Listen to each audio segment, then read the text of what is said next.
guys, welcome back to my channel. It's your girl Azine Williams. How are you all doing? Hope you guys are good. Hope you guys are fine. If you're new to this channel, kindly click on the subscription button. Click on the notification bell to let you know whenever I post any new video. Okay, guys. Lucy. Was it not just yesterday I talked about Lucy's, change of body? So apparently, I think it got to her ears or somebody, I don't know, but I mean, people, I'm not the only one that noticed it. Yeah, apparently.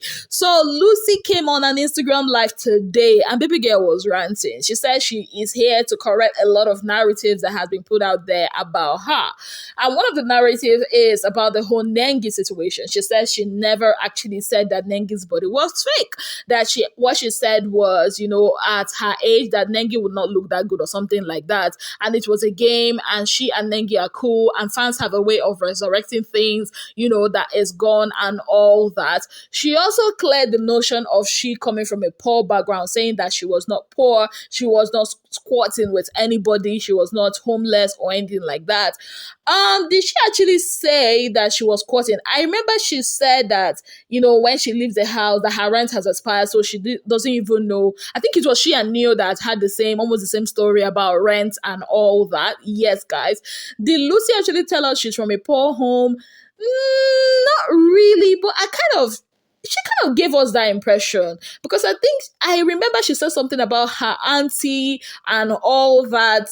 I don't know, Sha, but this is what she's coming out to let us know, that, that all is past, that we should just, move on. We should stop being nosy. But then again, I mean, you guys are in our faces. If we don't talk about you guys, who will we talk about? I mean, for me, I just feel like, it's okay for her to, let it out, but it won't change a thing. People will still, run with whatever narrative they want to run with. As for the Nengi situation, I shall know that Lucy she was literally, not just her, Katerina, they were literally beefing Nengi. And, anyways, she still did not answer the question of whether she did her body or not, but I mean, she does not owe us that. What we know is her body has become a very, very, it has changed. Yes, and we love the new body. I mean, nobody's going to fault her for that, but necessary. Once again, necessary. Anyways, I'm going to leave you guys with the video. It's quite lengthy, about 15 minutes long, so I will not bore you guys. For you guys to listen to her and let me know what you think about it in the comment section.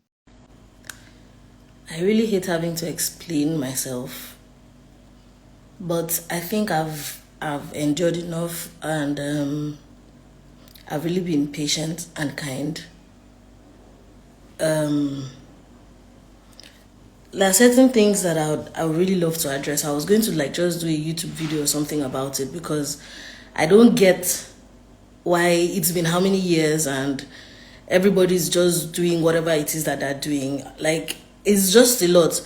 One of the ones that really got to me and got to my family members was the fact that when I came out of the house, there was a narrative that my family members or something, maybe, okay, I came from a poor background and everybody was selling plantain on the streets or something.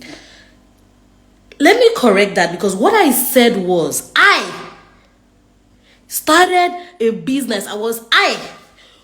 I saw a hole that needed to be filled.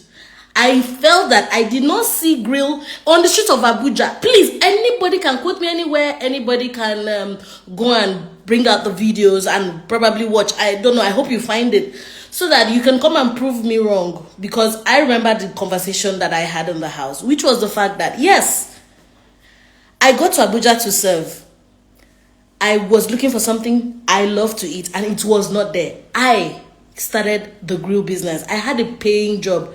As at that time, I was working in a cinema, not in the cinema, what do they call it? We built home cinemas. That's where I was working, and there was still Alawi. I just looked for grill to eat. I did not find it. I created it, not my family members. They were in Calabar living their own life. I'm not saying we're wealthy, like bastardly rich and everything, but we're very okay. Because when I came out, at least let me even, for example, my school fees was paid to the final year as at year 3. My friends can confirm this. I was one of the first people to go for NYC because all of that was cleared. I did all my clearance. I sorted all my fucking bills before then. So that narrative has to fucking stop. When I came out of the house, granted, when I came out of the house, my management had already said whatever they understood from whatever conversation I had in the house, and said that this was that and all. I was pissed about it, and they're like, Emmy, I'm not being grateful because they gave a narrative, I gave them something to work with and they ran with it. I'm like, that's not what I said. You're making it look like my parents didn't give me everything I needed and they were the ones selling things on the street, because that's not true. You're lying against me and my parents. Even when I went to visit my mom, she's like, why that? What they did not like was the fact that I said this. I'm like, Mom, I did not say this. This is how they interpreted it. And when I came out, I was pissed about it, and I said, look, this is not the case. But the management at the time said, no, this is what we would sell. This is what people just could relate with. I'm like, but that's not true. And they got mad at me and said all sorts of things. At a point, they said I needed psych help. I needed to go see a psychiatrist, or was it a therapist, that I was having anger issues and trust issues and everything. And I said, look, when you say something that affects me and my family members, you can say anything about me and my name, no wahala, but you see where you come and drag my parents into what is not, especially in the case where I never lacked anything. They gave me everything I needed plus extra. Granted, these people are my foster parents. They made sure I never lacked anything. So why would you say all these kind of things, and you didn't even wait for me to come out. Okay, you people needed a story, right? Okay, so you've created the story. You've done whatever you needed to do. No wahala. Now I'm coming out and I'm telling you, I'm trying to say a different thing, and you guys are saying, no, it's not supposed to be so. It's supposed to be a different way, and blah, blah, blah, blah, blah. Okay, that one passed.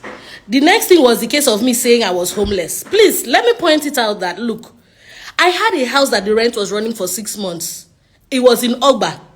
I knew that when at least that part I understood, that when I come out of the Big Brother house, I would not be able to stay in that same house. It was a 2-bedroom shared apartment, right? And then this person was, I had one room. All I had was like a room to myself.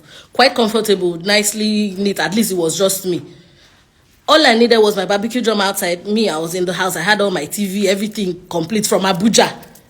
This was like, I served in 2017, 2018. I had at least something, a single girl that was living alone, at least just enough to go by. I was okay, right? I just needed that extra. Even then, I was already working in Reddington Hospital. I had a full-time job, and I had my grill side by side with me. Before Reddington, I was working with Ruby Tech, where we did renewable energy and everything. So I really don't get the narrative that everybody was trying to push. What I meant was,